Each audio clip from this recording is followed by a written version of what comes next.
तन का सुंदर होना अच्छा होता है या मन का सुंदर होना अच्छा होता है? बहुत सुंदर तो वैश्या भी दिखती है जी। लेकिन उस वैश्या की क्या कीमत है, वो चरित्रहीन है। इसलिए हमारे यहाँ चमड़ी की सुंदरता नहीं देखी जाती, चरित्र की सुंदरता देखी जाती है। क्या सुंदर होना चाहिए, तन या मन? तन कितना भी सुंदर हो, तन के हर अंग से दुर्गंध ही निकलती है। इसलिए सुगंधित हो सकता है तो तन नहीं मन हो सकता।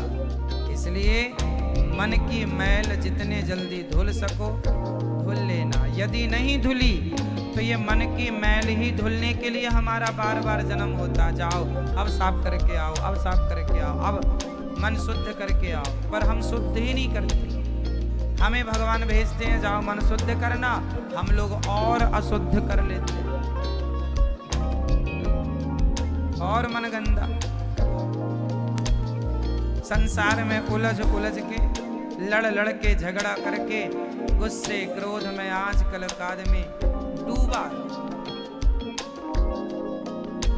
लूटने में ठगने में लगा हुआ है, बेईमानी भ्रष्टाचार करने में लगा है, चोरी करने में मस्त। क्या बताएं, मन को शुद्ध करने भेजा था, अशुद्ध कर लिया। क्यों मैया? आप में से कितने लोगों ने गंगा स्नान कर लिया है? हाथ उठा दो। आप नहीं नहाए गंगा? अभी नहीं? चलो यमुना जी में स्नान कर लेना, आ गए हो तो। वैसे सत्संग की गंगा में तो नहा ही रहे हो, ये भी ठीक है। आपने गंगा नहाए, स्नान किए, जो नहाए उनसे बात कर लेते।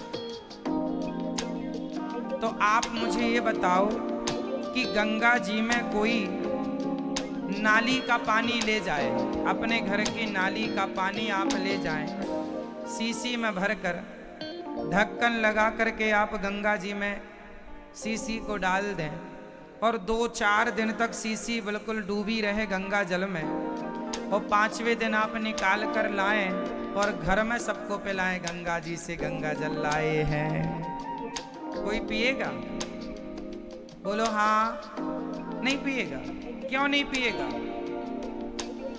क्योंकि गंदा पानी है। अब मेरा सवाल आपसे कि सीसी 5 दिन तक डूबी रही गंगा जी में, वो शुद्ध क्यों नहीं हुई? क्योंकि पानी बाहर से गुजरता रहा, अंदर जैसा था वैसा ही रहा। वही तो हम आपसे कहना चाहते हैं कि आपने भी इतनी गंगा नहा ली पर आप बाहर ही साफ होते रहे, अंदर जैसे थे वैसे ही हैं, तो फिर गंगा नहाने से फायदा क्या है? सीसी के बाहर से तो पानी गया, भीतर तो गया नहीं, तो भीतर जैसा का तैसा रहा। तो आप भी गंगा नहाए, गंगा नहाने के पहले भी आपके अंदर कपट था, नहाने के बाद भी कपट है, तो नहाने से फायदा क्या? नहाने के पहले भी आपका मन गंदा था, विचार गंदे थे, बुद्धि गंदी थी, निंदा करते थे, चुगली करते थे, छल करते थे, कपट करते थे, और गंगा नहाने के बाद भी वही कर रहे हो, तो बताओ गंगा नहाने से क्या फायदा है? कोई फायदा?